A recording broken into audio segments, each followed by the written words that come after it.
Welcome to Wasted Youth. I'm Gar, and I've wasted money on lots of stuff. I collect everything. What do I collect? Comic books, action figures, vinyl, cassettes, video games, board games, CDs, DVDs, Blu-rays, tabletop games, everything.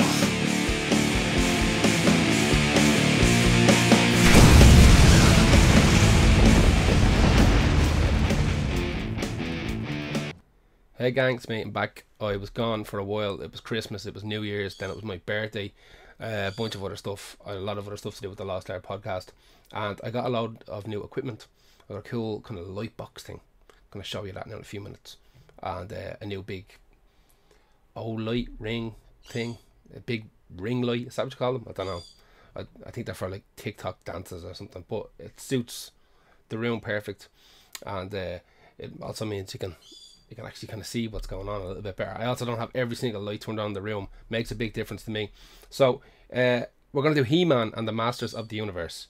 My favourite toy line probably of all time. Been obsessed with He-Man since I was a kid.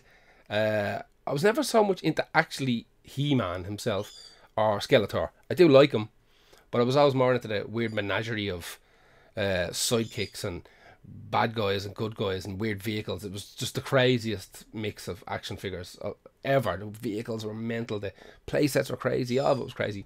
I do have a few He-Man action figures here. I have a bunch more on order from eBay. That's what I've been using to grab stuff. I didn't really have any He-Man stuff left from when I was a kid. I had a couple of G.I. Joes, I had a couple of Star Wars stuff, all that kind of malarkey, but I do have a bunch of the new stuff, the reissued stuff. That's going to be another video altogether. We're going to do like a He-Man Origins line. We might even do New Adventures of He-Man at some stage, trying to grab a few of those. What I'm dealing with now are the initial first couple of series, the early 80s run of He-Man action figures. I have 4 of them here. We're going to run through 4 of them pretty quick, and we'll talk about He-Man a little bit more as we get on. So let's jump onto the first one. Let's have a look and see who we've got. First one we got here, we got Ram Man. Look at this bad boy. What's weird about Ram Man is that he's made out of like a different plastic from the rest of them. The rest of them are, as weird as it sounds, like a soft plastic, but you can hear him. He doesn't sound great. He doesn't do an awful lot of moving. His arms pretty much just do that. He's got a weird spring. You can pop him down. You can see there, and he's got this weird spring, which I don't know if I'd be able to hit. Yeah, let's try it here. You hit the spring and he jumps up, okay? That's about all that Ram Man does. But he's still cool because he's Ram Man. Like, look at him. Ram Man. Look at Ram Man. He's missing his axe. I am going to get that axe. I kind of messed up, to be honest with you. And I should have bought a complete one, but I just got into it. But he still has the little stickers for the gauntlets on his arms. It's a big deal to have those. But he's got just this really bad axe. Now, you can find them. You can find them online, and there are also people who do like reproduction weapons and stuff like that, and I'm not that. I'm okay with that. I'm perfectly fine with having reproduction weapons just to make them complete. If I come across original ones, super. If not, so what. Let's have a look at our next one. Well, we're getting the next one ready. I just want to talk about the effect that like the ads, the commercials had on me as a child. Like the cartoon, like obviously the cartoons for most of these things were designed just to sell toys. Like the cartoons became a big deal kind of later on for people like me who maybe didn't have the action figure still, but you could still like press a button on YouTube or find a DVD that had the complete season on it or something. But like the commercials in particular that showed the toys, the new toys that were coming out around Christmas time, or maybe it was your birthday coming up and you're going to be able to get a new figure. God damn. They were so important. They were so very, very important. And I still have crazy memories about watching that cartoon. There wasn't even that many of the cartoons made, if I remember correctly. You had to watch the same ones over and over and over again. And with the crappy little public service announcement thing at the end of it, telling you like not to let people touch in the knickers and all. Like that didn't ring home. Because Captain Planet done that as well, didn't he? Captain Planet always had this fight the IRA type of thing at the back of it. Anyway, let's have a look at our next action figure. Now you can imagine all the power in the universe. Masters of the Universe collection. 23 pieces, each sold separately. There's He-Man and these heroic action figures. Skeletor and the Warriors of Evil, and 4 fighting creatures.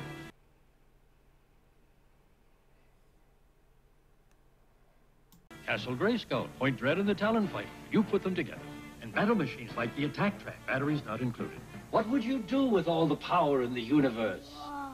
He-Man, Skeletor, and all other items from the Masters of the Universe collection, each sold separately, from Mattel.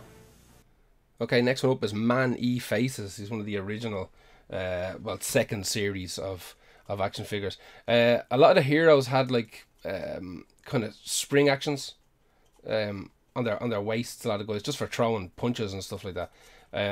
Manny Faces, obviously his biggest ability is that you can spin his faces around. He's got 3 different personalities. I'll show you that now in a second on a different video. I'm working this with one arm right now because it's just the way the room is laid out. He did have a laser gun, which I'm trying to order. Again, another reproduction. But if I can find the original one, I'll absolutely take it. So I think Manny Faces, his real name is meant to be like Perkido, which is a weird name. He's a hero, but apparently he started off a villain. But at the same time, there's like 4 different origin stories for him, that he was an actor. He's got 3 different personalities. This is his good guy personality. Then he's got a monster personality, and he's got a robot personality that's neither good nor evil. I don't know. Pick what you want. But I always like Manny Faces. He's one of my favourite guys. He's just cool looking. He doesn't make any sense. He just got hoses connected to his chest and his stomach for no real reason. Like He-Man didn't have any tech hanging out of him. Leech doesn't have any tech hanging out of him. A lot of them don't. But this dude, maybe because he's partially robot, or there's something about that helmet as well. I always liked it. So this is Leech. Leech came out in 1985. He's pretty cool. This guy's complete, actually. I only got him a couple of weeks ago. 1985 was his first foray as a sea monster summoned by Hordak for the bad guys, the Horde. What's cool about Leech is that he had a lot of the bad guys had these same kind of crossbows that like they do click, but not really, you know. But Leech could stick to things. So if you wet up these pads, you could make them stick to stuff. But what's cool is on the back he had like a suction pump. Okay, so you could actually stick his face onto your face, pump him a couple of times, and get like a Leech hickey on your forehead. So I remember being a kid running around with this guy stuck onto my face an awful lot. I always liked him. He doesn't look great from the front, and he doesn't really look great from the side either. But there's something about that big kind of crap mouth makes sense. He's got the Horde logo on him. The feet are too hard. They tried to make it look like you could stick something with his feet, but nah, they're just hard plastic. Yeah, I always like Leech because he's kind of one of the bulkier action figures, and whenever you got a bigger action figure, you always felt like you were getting better value for money. Like the bigger and chunkier they are, the better they were. Okay, this is our last one today. This is Triclops. Triclops, I think, was originally designed to be a good guy. From what I read, hence his kind of swinging waist. He's got 3 different. His head's a bit loose. He's old. Give him a break. 3 different eyes. Each eye does something different. There's like X-ray vision, night vision. Each one can shoot out different optic blasts. I got lucky with this guy because he's got everything. He's got his vest. If you shake him, his eyes wobble. He got serious lip as well. Look at his lip. All the swords are bent. I've yet to see a Triclops sword that is not bent, but it's cool. He got a little holder on his back for holding his sword as well. It's basically the He-Man body, like most of them use the He-Man body, just a different head. The head is not good. Like the face is not good. It's just not designed very well. And then obviously I wonder if I could take that black thing off the top of his head. I bet you there's a screw in there. I can tighten it up just to fix him up. Now in my luck, I'll just decapitate him.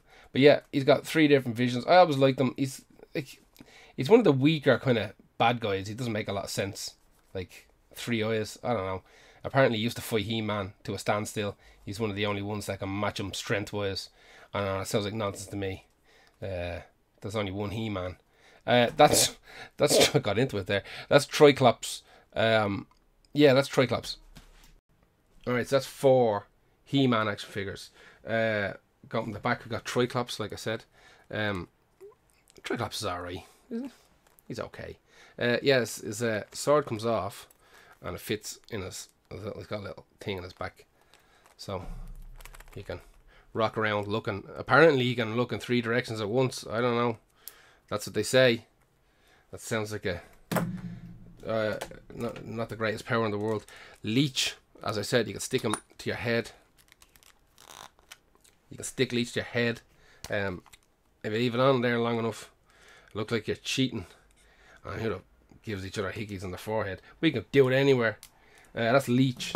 Ram Man, as I said, he's got a little button on his back where he jumps. So his arms are. That's literally. That's it. That's all he does. It's kind of sad. I wish he'd done more because he's cool. Because Man at Arms is probably it's probably everybody's favorite. 1982 written on his back. He needs a bit of a.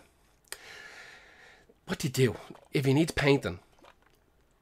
You know, he's a bit rough looking. Should I paint him or should I just leave him? Maybe just leave him. That's the patina, isn't that what they call it? And we got Manny Faces, one of my favourite He-Man figures of all time. I'm trying to find his gun at the moment. But yeah, he changed his faces. Watch, he just spin. It's kind of tight because it's old. So there's his robot face. Yeah. Okay. There's a camera. Here's his robot face. There's his beast face. That's his beast face. And if you keep spinning it, you go back to his normal human face. He's one of my favourites. I'm glad I got him.